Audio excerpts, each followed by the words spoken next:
Welcome back to the Significant Coaching Podcast, where we dive into the stories, the strategies, and mindsets of coaches who are building programs and changing lives through sport.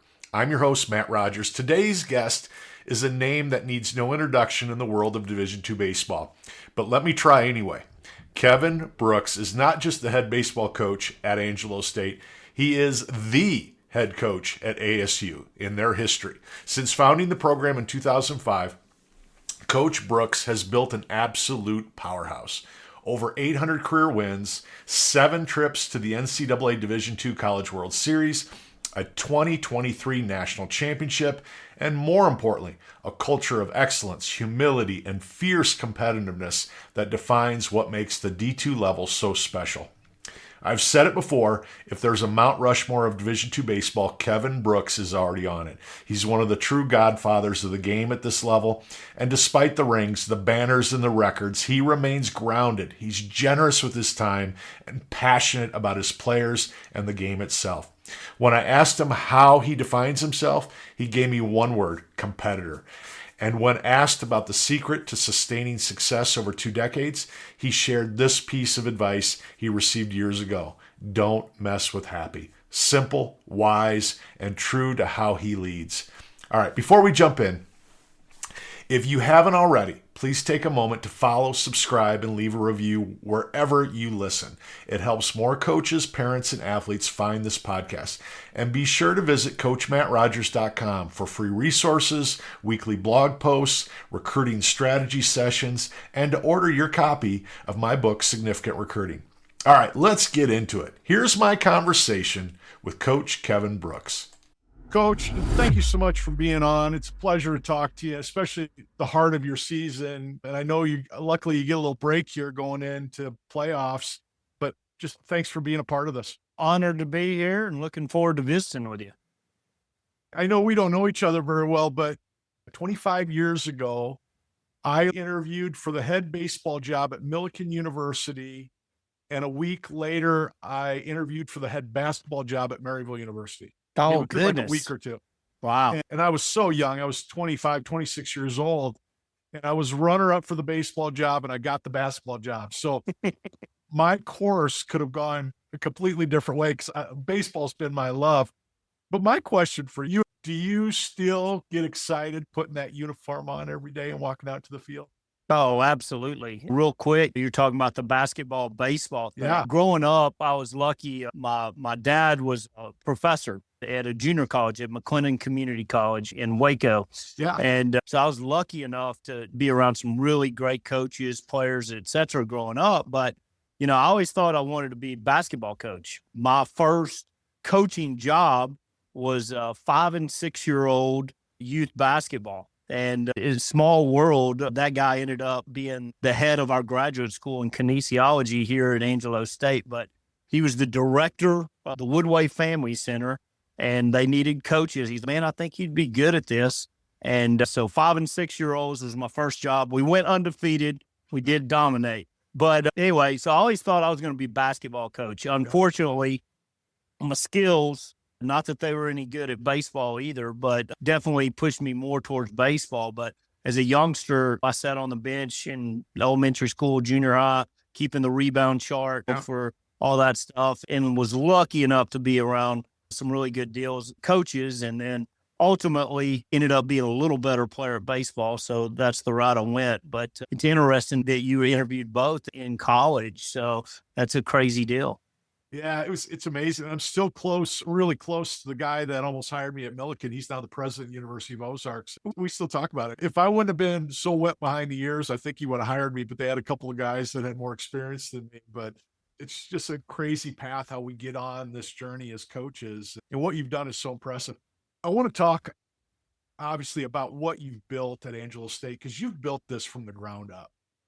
When you look back, what are some of those core values that you instilled in day one that you're still using today? Are there things that you're just really proud of that I went into it, I was going to do it this way, and I'm still doing it a little bit that way? Yeah, you asked too, and I didn't answer your question of do I still get excited? And yes, I do. I think most of us that are in this business, it's not a business, it's a calling. And so I really am very passionate about that. And anytime when my players come in and go, Coach, I know it's a business, I get a little upset with them because I'm like, the day it is, I'm out of here. Luckily, have not gotten to that point. I hope I never do. The first team, and that's one thing. We've done a lot of good things, but all the stuff that's still wrong, there's nobody to blame but me. That part we're still trying to work and improve. But the first team was so key, and we talked about that a ton that first year. Of the standard's going to be set by you guys, and we want it to be high. And that first group, I go back and think of many of the days because you haven't ever been to Angelo State, but our facilities are just unbelievable now. But back then, they were not. I remember the very first thing I did when we started the program was we needed new cages. So Wynn got new cages, new nets, turfed it, and within the first week, somebody walked through there and took a knife and just cut the whole side. And I'm just like, okay, build fence around the cages. That's probably the first place it needs to go. But anyway, yeah, we started every practice. The first 10 minutes of practice was picking up rocks, and the last 10 minutes of practice every day was picking up rocks. And so to see where we've come, that first group, we had one scholarship, and that didn't go real far. But that group came in, and boy, we had a lot of talented guys. Still, I think our biggest draft class we've ever had. I think we had 7 off that team drafted. But it was a bunch of guys, and I always kid around with them, that nobody wanted, including us probably. But we had to take somebody, right? We had to field a team. And those guys just took the opportunity to work. And as I said, we didn't have the facilities that we had today, but the work ethic that they instilled in all our future groups, I think is something that is a key cog in the machine. And I think a lot of that too I think teams become a reflection of the communities they represent. And we're out here in West Texas, and you want to talk about salt of the earth, good as gold people that work their tails off. And so to keep up with all the regular people in town, we've got to do the same thing. And so I think that's something that first group definitely established, and hopefully we continue to do to this day. Immediately brings up the idea of winning the right way for me. When you live and work and teach in a town like that, in an area like that, where everybody's blue collar, everybody knows what it's like to have dirt under their fingernails. What does that mean to you when you hear winning the right way? And how do your young men handle that? I hope, and we've been really fortunate to win a lot, but it's really important because, again, baseball is the best of all the sports, in my opinion, the best teacher of life. In having success, and I get really frustrated watching college baseball now on TV and pro baseball with regards to, I like to call it bro baseball, but we got to celebrate a single, and we don't do that. We're one of the few teams that doesn't do that anymore. And we want to celebrate our successes, but we expect to have success. And again, it's a fine line, and we don't want to take away their individuality and all that stuff. But it's a slippery slope, I guess you would say. Yes. But anyway, I think our guys have done a fabulous job we know what the job entails. We want to go win, and we want to do it the right way, as you said. And we're going to lose too. And so we want to make sure that's done the right way. We're not going undefeated. We know that, but at the end of the day, we have a scoreboard. It's there for a reason. If the only reason we can celebrate a season is a national championship at the end of it, then we're probably going about it the wrong way. And it really is. And we're sitting here, we're getting ready to play where we lose and it's over. And I don't want that to be the case. But whether we end up national champions or we don't even make an NCAA tournament, when your players have given you everything they have, how at the end of the year can you say it wasn't successful? Yeah, I agree. I told somebody the other day, I go, probably the best coaching season I had is the year we transitioned Maryville from D3 to D2. We had 0 scholarships, all D3 players, and we were playing in the toughest Division II basketball league in the country. Everybody had a 6'11" Division I transfer. We put a 6'4" center on the floor. Right. It was the best coaching I ever did. It was the most fun I ever had, even though we only won 3 games, because those kids they never quit. They got better every single day.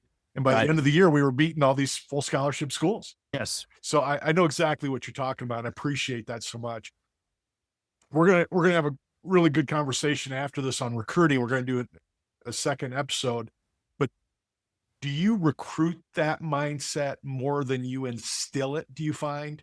Or are you finding great kids that you have to sometimes instill that attitude? I think it's both. I think it's a numbers deal. And so from the start, as if we only go get the kids that don't need help, then we're missing out on some truly miraculous stories. Yeah. However, you can't go try to recruit a team full of that because unfortunately they're not where we want them to be yet as players, people, etc. But they maybe need a little more direction on how to get there, and they can do it with some direction, but they got to be surrounded by people that are showing them the right direction. Yeah. And we've always had a ratio, to be honest with you, from the very start. And roster sizes obviously have really expanded in the last, since COVID, 5 to 7 years. But we used to have a roster of about 30, and our ratio was always 5 to 1. So we wanted 5 guys that we knew going to go to class, going to work their tails off, whatever. And then for every 5 of those, we'd go take a chance on somebody that was extremely gifted on the baseball field, but maybe not where we want them to be on the other things. And we have failed in some of those instances, but we got a lot more success stories than failures. And so I think that's one of the biggest things you've got to do. So in that sense, we look for ones that's instilled in already, and then we try to instill in those that it's not. And a lot of that, again, is not, I mean, it's the coaches, but it's their peers, it's the players, and training players how to coach. That's it. Ideally, what we want is 30-something coaches out there, because you can't be everywhere all the time, but you get guys hopefully saying the exact same things you would say if you were there. I love it. And I love how you put it numerically, the 5 to 1, because it's hard to be that one when you're surrounded by these guys who are going to class every day. They're busting their butt. They're showing up to practice early. They're getting dirty. They're doing all the right things. And you're the one guy that's not. And that's 25 to 5 on a 30-man roster. That 5 gets in line real fast because it shows when they're not in line. It does. And like I say, we're going on 20, 21 years, I think. Now, we really don't do a heck of a whole lot as coaches. The players, ideally, that's where you want to be, right? You want it to be a player-led team experiences. I tell them all the time, this isn't my team, it's y'all's. So whatever standard y'all want it to be, that's what it's going to be. I can yell and scream and do whatever. At the end of the day, it's up to y'all. I love that. And I was the same way. I told my guys, we'll be a good team if I'm the leader. We're going to be a great team if you're the leader. If you're taking ownership, I knew we were going to win. I knew we were going to have great years when in the middle of practice, one of my seniors would stop practice, go, Coach, we need to deal with this. And they would take over. They would start teaching. They would help that freshman and kick some butt. They would make it clear, hey, we don't do things that way. I love it. Yeah, absolutely. Absolutely. Yeah. 0 losing seasons as a head coach. What does that mean to you? Oh, I don't know. Never really thought about it. Because, Coach, there ain't many of you out there. Well, again, blessed with really good assistant coaches and great players. It's good that we've had some years that are way up there. It's just we're consistent, and I think that's good.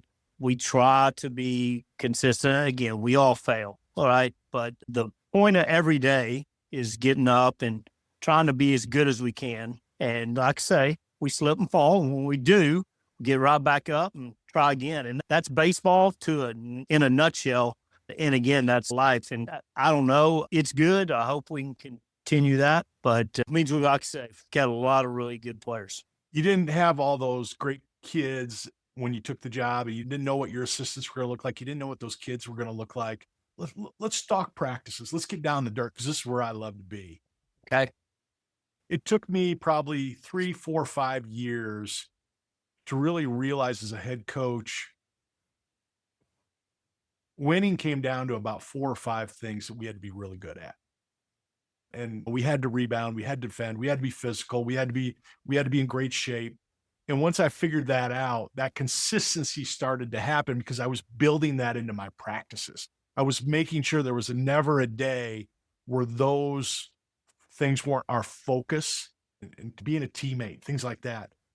Are there things that you just want to make sure you're hitting every practice? I'm just going to hit, you're going to throw, you're going to defend. Are there principles that you want in every practice that your staff understands, your guys understand?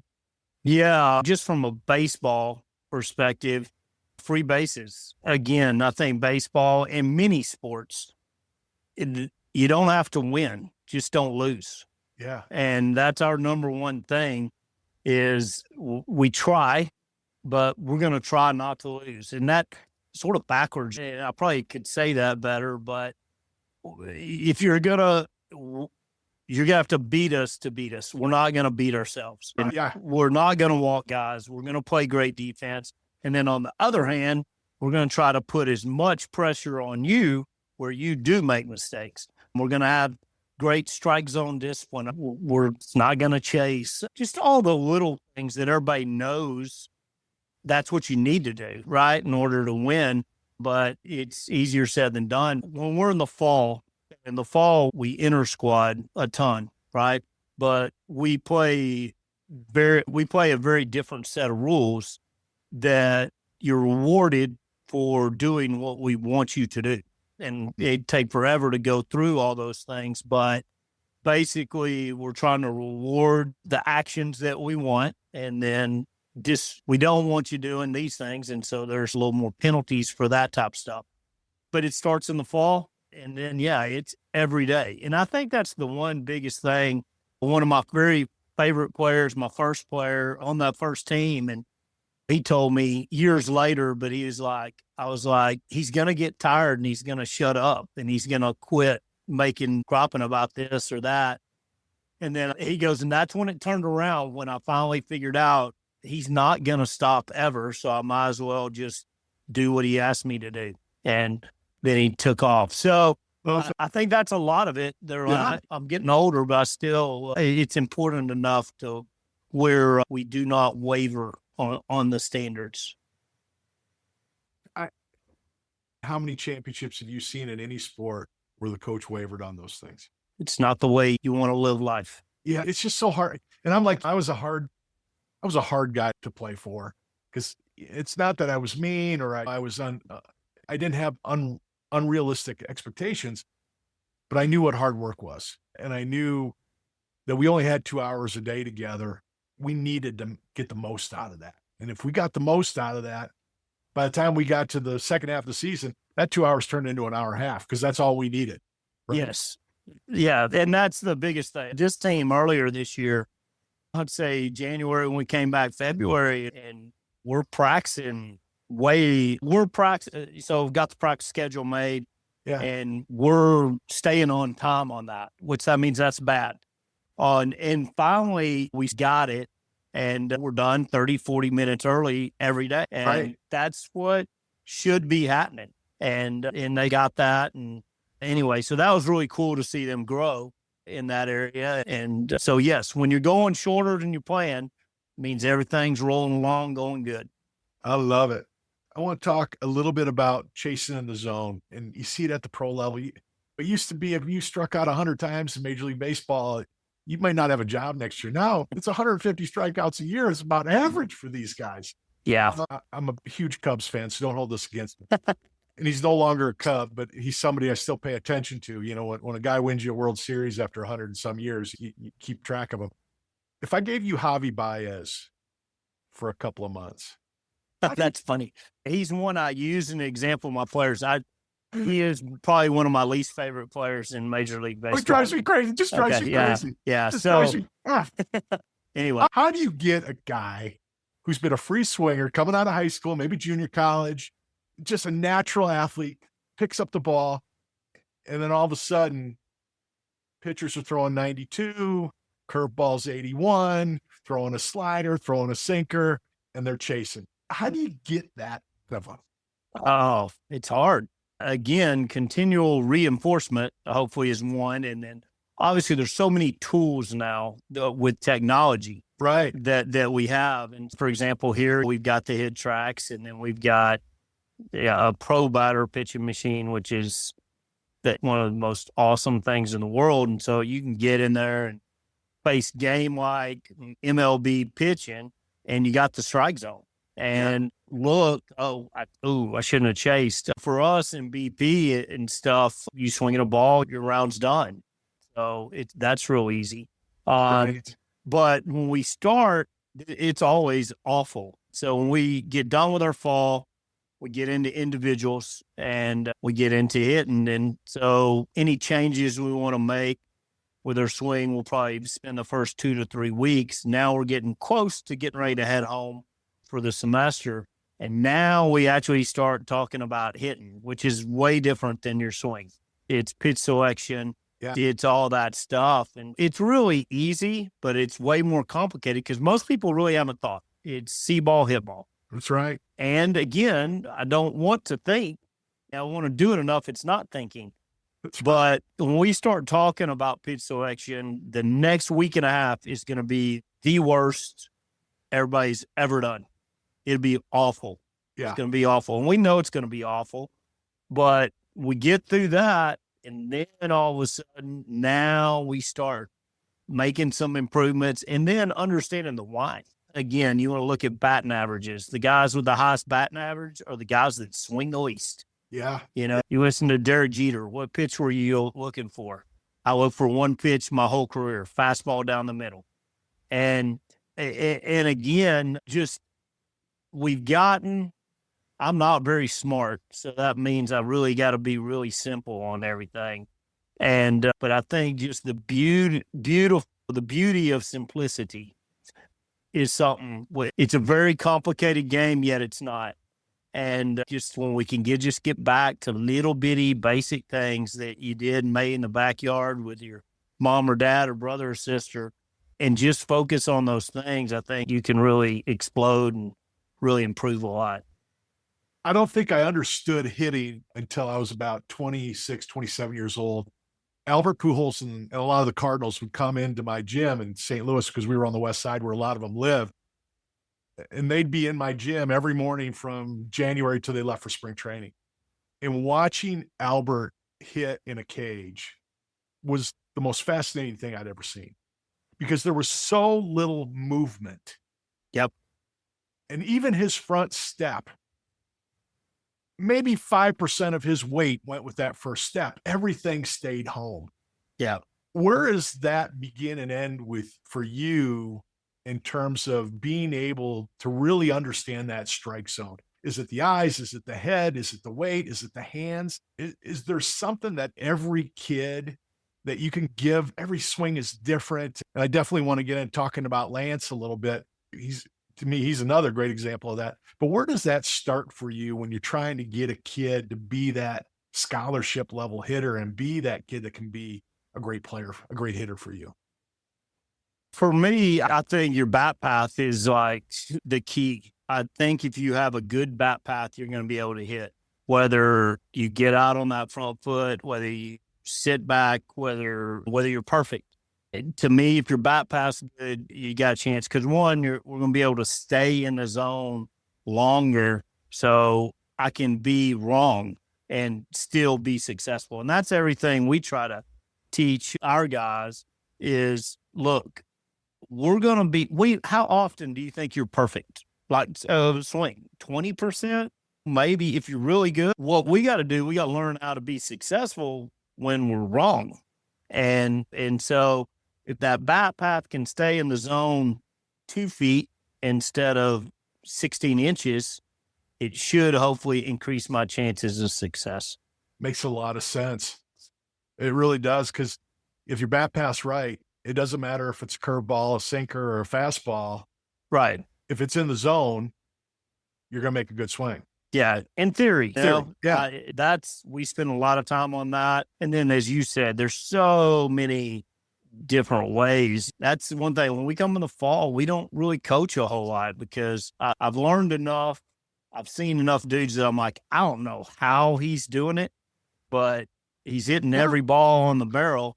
And so if I can see him for about a month, then I can figure it out. So that way, if he gets off in the spring, I can go, okay, hey, your hands have dropped a little bit, or you're loading a little later, or whatever it may be. But if I can see it for a month and see how they're successful, and see, because they wouldn't be here unless they'd had some success.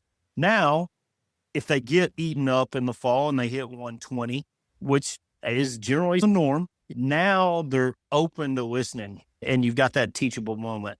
And so you can't always wait for that, but I think it's a lot more beneficial if you can. I love it. All right, we talked about Lance a little bit. You coached Lance Berkman during his amateur days. What did you see in him then that translated to being a major leaguer? Are there things that you could already see at that age? Yeah, and so that was the summer he became Lance Berkman, MLB guy, prospect. So he was, I'd seen him play in high school. He played in the Bronzeville's Canyon and signed with Rice, obviously.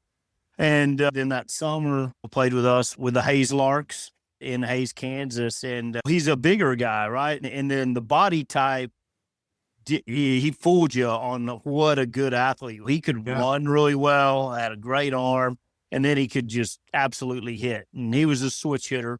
Always, even back then, I'm like, dude, if you just hit left-handed, because right-handed swing, he had more power, but he was not as good from the right side. I still think if he would have just turned around and gone left, I still tell him this to this day, I think he would have had better numbers. But anyway, but he played the game with such joy, and Lance a little bit of a free spirit, and but he worked really hard and he played really hard. But it was really cool that summer because that was the year before the Olympics, and there was not an international baseball tournament that year. So Team USA actually played in the NBC World Series, which used to be a really big deal.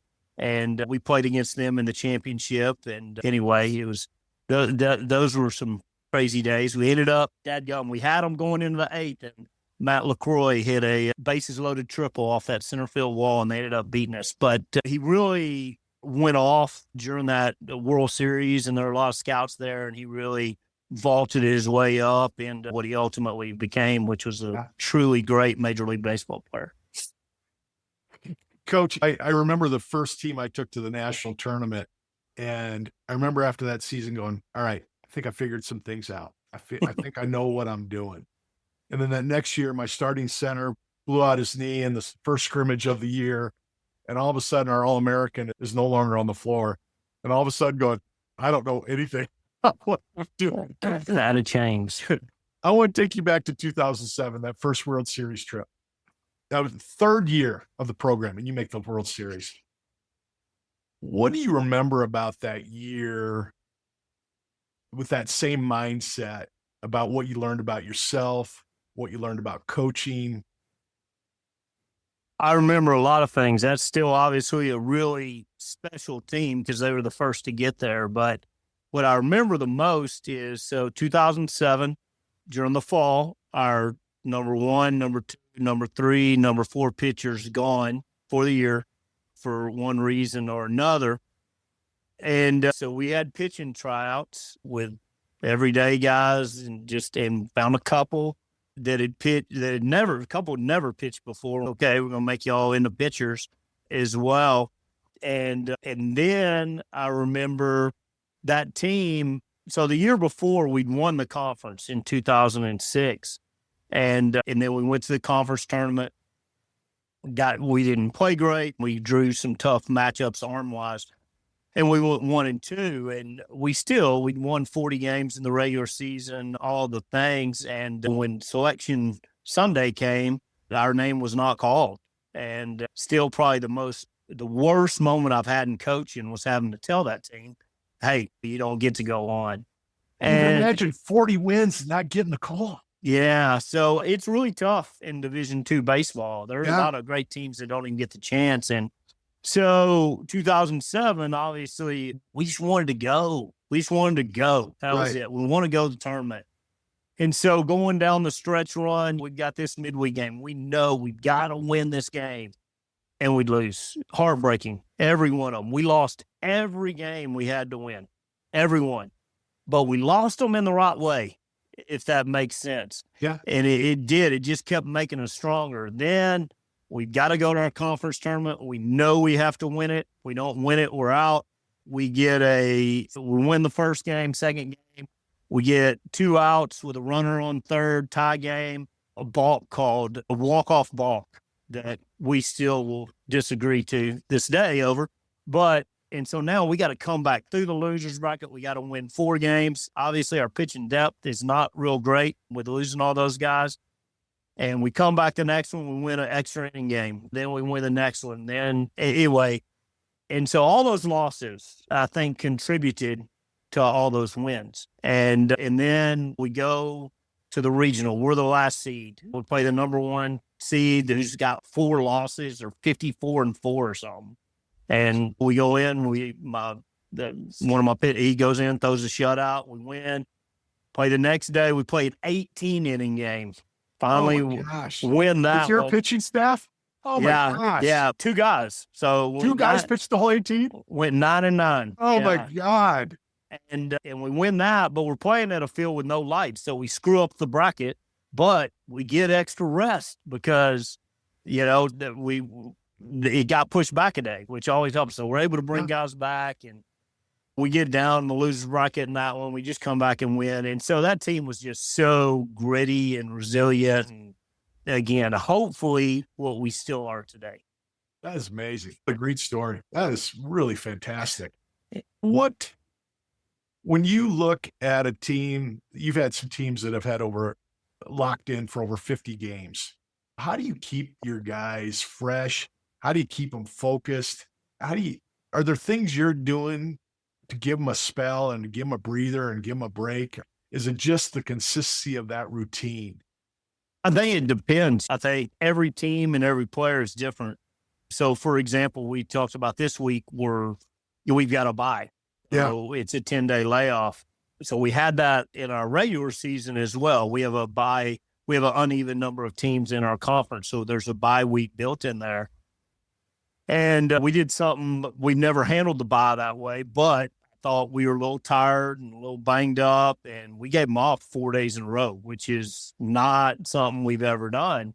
We came back, practice, man, everybody's bat speed's a little better, pitcher's velo and command up about 2 or 3. And matter of fact, I was worried offensively. That's probably where you worry the most, just timing and stuff being off.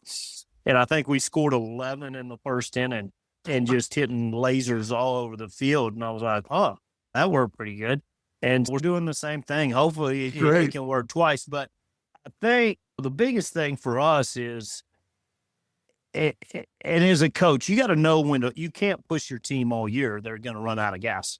But the standard's still the same, but there are days maybe you turn and look that way because they need it. They need to be able to get away with that or whatever. But then there are other parts where that is not going to work. And so I think it's just using your judgment. But I think whether the plan works or not, we've been pretty successful in postseason for a pretty long time. And I think from when we start in August, there's a plan in place to hopefully be playing our best in May and June. And it's worked out pretty good here recently. And so I think it's more reading your team, reading just their physical performance and then their mental stuff and all that. But I think our practices are generally pretty intense every day. But there are times during the year you're like, okay, we're playing this team that's 0-46. We're going to win. I know we're going to win. I can go a little lighter this week. And I think you got to use those throughout the year. Yeah. We can all say every day we're doing this, but that's probably not really true. Would you have done some of those things 20 years ago? No. No. I think I've gotten better, a lot better, a little bit Yeah. smarter. I'm the same way. I'll still coach some high school seasons here every once in a while. And I got to remind myself, yeah, today's the day we bring out the kickball boxes. Yeah, right. This is the day we bring out the wiffle ball. And Right. this is Because the you day need that sometimes. this Yeah. is the day we absolutely. get them on a bus and go to the movies instead of practicing. I just, early on, man, my first 10 years of coaching, no way. Right? Yeah. You know, No. the kids just need it. They need that break. They need to know that there's a humanity in what you're doing. Amen. And we're very exuberant when we're young. I look at some of the stuff I did when I was young and Lord forgive me. Yeah, you and me both. Today, somebody'd have cuffs on us 20 years ago. We would talk a lot about baseball. We're talking about 50 game seasons. We're talking about all these great things that you're doing on the baseball field. I don't want any of our listeners to forget that you're coaching student athletes. You're coaching kids that are in class every day and busting their tail and studying. What are your philosophies? What are some of the things you're doing to create that balance for your guys? So they're walking out of Angelo State with that degree in hand, and that whether they're going to the major leagues or they're getting drafted or they're going to go to med school or go to business school or go get a job. What are those things that you guys do on a week-to-week basis to make sure that balance is there? I think, the biggest thing is you are who you are all the time. And so you can't be an extremely hard worker just in baseball and stink at your relationships with your girlfriend and your family and then stink in the classroom. And so it becomes a thing of that's just who I am, right? Everything I do, I hopefully am giving great effort. The one thing I think that we try to do, we do things way different, I think, than a lot of people, but we try to teach them. So like in the fall, first thing we do is, hey, we do a goal sheet and it's academics, athletics, and then after college, what do you want to do? And how can we help you? And on the academic end, especially the guys that it's their first year here. Yeah. Okay, you got algebra at 9, you got whatever. Bring in your class schedule. Okay, when are you going to study? And they're like, I'm going to study every night from 7 to 10, Monday through Saturday. And I'll be like, okay, you're going to do that. And they're like, yes. And I'm like, okay, where are you going to study? I'm in my room. Okay. Your roommate there, they playing video games, whatever. Yeah. Okay. Then that's probably not a good place. Then let's find a place. And then let's say they're a big Yankees fan. Okay. Cause it's always, you're in playoffs, right? It's about when school starts. So I was like, so Yankees got game 7 of the World Series on a Tuesday night. You're studying. You told me you're studying from 7 to 10. Are you watching the Yankees or are you doing that? And I'm fine with the answers to the Yankees, but I was like, okay, so in baseball, people, we're so routine oriented, right? Every one of us. And so we just try to get them in the routine. But the key is with the routine, we got to stay with the routine. And you got to understand, your friends may call and say, hey, we're all going to a movie or we're all going that. If this is the time you set aside for study or to go hit extra or to get in the weight room extra or whatever it is, we just got to be disciplined enough to say that. And then we hold them accountable without overseeing it. We'll ask, but I'm not going to go in there and stand and see if they're doing what they're supposed to do. Because at the end of the day, we can push the degree. We can want the degree. Mom and dad can want the degree. Everybody can want the degree. You got to want it at the end. Now, we can trick you into getting it by just trying to stay eligible. Then all of a sudden, you wake up your senior year and you're like, hey, you know what? You're getting a piece of paper that says you finished. And so we've done that too. But I just think, again, it's teaching these young people to grow up and be great men. And there are a lot of things that go into that, but a lot of that is accountability to yourself. Do they change their tune when you talk about that? When they say, I'm gonna study these hours? Yes, it's always talk about the reality. Do you hear a change in? I do. And they're like, oh, I hadn't thought about that. And I was like, no, you hadn't. And I'm like, but generally you're telling me you're studying 40 hours a week. I don't think you need to do that much. Yeah. And that's one thing that's changed. We used to do study hall back in the day. And then I quit doing it. And I was like, I just want to see, our GPA was like half a point higher when we didn't. And I think it's because most of us, you make us do it. Right. First of all, we're not going to do it probably with all our hearts, but you let them go do it on their own, they're going to do more, and they're going to do a higher quality job. And so that's that philosophy with everything. We're limited, obviously, with the NCAA hours, and so we give them just a taste. And then, you want to really go get better. You've got access to the facilities. Hopefully, we're doing a good job coaching you. Now go be as good as you can be. I love it. Yeah. Yeah, I think that's the way the world is going in a good program. We're disciplined. That you walk off the floor, you walk off that field, you're still got that Angelo State on your chest. Amen. It doesn't change. You're in a classroom. Doesn't change. So I love that mentality. And I think it's so important for young men and young women to hear that being an adult, it's hard. But being an adult means there's rewards that come with it if you're willing to commit to it. So yes, for sure. I love it. Coach, can we do a little rapid fire with you? Yeah, go ahead. Is there something that you've read? Is there a book? Is there a podcast? Is there somebody that, a mentor that's giving you some advice? Is there something you recommend to young coaches? Anything Grant Taft has ever written. Winning, I believe. He's got some great things for teachers, classroom teachers as well. I grew up in Waco. I went to Baylor. That guy was my idol growing up. Strangely enough, he came to Baylor from Angelo State. And so I've gotten him to speak to our team several times. That's awesome. As he gets honored here, but nobody better motivator than that guy. What's the best advice you've received as a coach? Oh, man, don't mess with happy.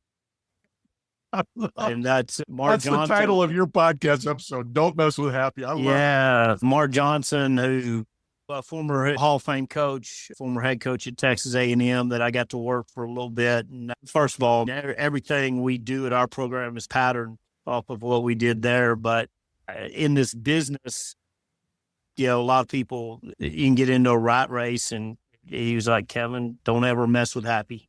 And it's really good advice. Perfect. I wish somebody would have dropped that on me when I was a 26-year-old head coach, because I think it would have saved me a lot of pain in my play. Yes. So that's great.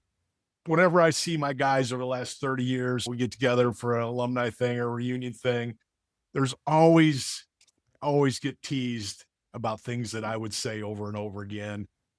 Is there a Coach Brooks phrase that your guys always tease you about because you always say it? Oh, there's a lot. There's a whole YouTube channel if you want to go watch them all. I wish I would have known that, but I'm going to go check it out. Anyway, they hadn't done the imitations as much in the past few years, but yeah, there's a ton. Let's see. I think there's some years they just start in the fall and I'll say something. They go write it down on the refrigerator and they have this book at the end of the year. What are we doing? Or why? I do say why a lot, but there's a lot. One of my favorite ones, and it makes no sense. Okay, that's it. This doesn't make any sense, but it makes sense, right? I talk out of both sides of my mouth quite a bit. You got to trust your teammates, but you can't trust them. That's one. And when I explain them, in my mind, they make perfect sense. But yes, they make fun of me all the time. So anyway. I love it. I love it. You sound like an old Yankees catcher for some reason. Yogi Berra. Oh gosh. Yeah. So anyway, but it's one of the best parts of this is when your players are comfortable enough with you to get on you that's a good place to be. It's a great place to be. Yes. It really is. When we're so hard on them and we're constantly pushing them to their potential, it's so nice when it just clicks and Coach ain't going nowhere, giving up on me and quitting on me, even when he's hollering at me. It's me. So the fact that you have that and you've always had that is such a big deal. So that's cool. Is there one word that describes Kevin Brooks as a coach? Oh gosh, man, one word. That's tough. Competitor is really about the biggest one I can think of. I love competing. Yeah, it shows. Coach, thanks so much for doing this first segment with me. It's such an honor to talk to you and such pleasure to listen to how you've built this program and how you've sustained it. The real joy for me is to see how much fun you're still having and how much you still love the game and being a part of these young men's lives. So thank you for doing this today. Awesome. It was an honor, and thank you for having me on. We'll be cheering for you. Good luck the rest of the way. God, thank you. What a conversation. Full of wisdom, humility, and an unshakable competitive spirit, Coach Kevin Brooks has done it all at Angelo State. Started a program from scratch, built it into a national power, and kept it there with consistency, care, and character. But what stood out most to me today wasn't the accolades or the titles. It was his commitment to staying grounded and his passion for doing things the right way. He's not chasing the next shiny thing. He's leading with intention. He's building young men through baseball. And as he reminded us, he's not about to mess with happy. I love that. Coach Brooks, thank you for being a competitor, a builder, and a true example of what significance in coaching looks like. Now, if you enjoyed this episode, be sure to follow, subscribe, and leave a review wherever you're listening. Share it with a coach, a parent, or an athlete who needs to hear this message. And make sure you check out my website, coachmattrogers.com. That's where you'll find free resources, weekly blog posts, one-on-one recruiting strategy sessions if you're starting this recruiting journey. And you can get your copy of Significant Recruiting, the playbook for prospective college athletes. And be on the alert because you want to make sure you're subscribing to my newsletter. I've got new books coming out. I've got new journals coming out for college athletes. So make sure you're paying attention to that. Now, before you leave, don't forget, come back this Monday for a special bonus episode of Significant Recruiting where Coach Brooks and we're going to dive deeper into the recruiting side of college baseball. You won't want to miss it. Thanks for listening, and we'll see you next time on the Significant Coaching Podcast.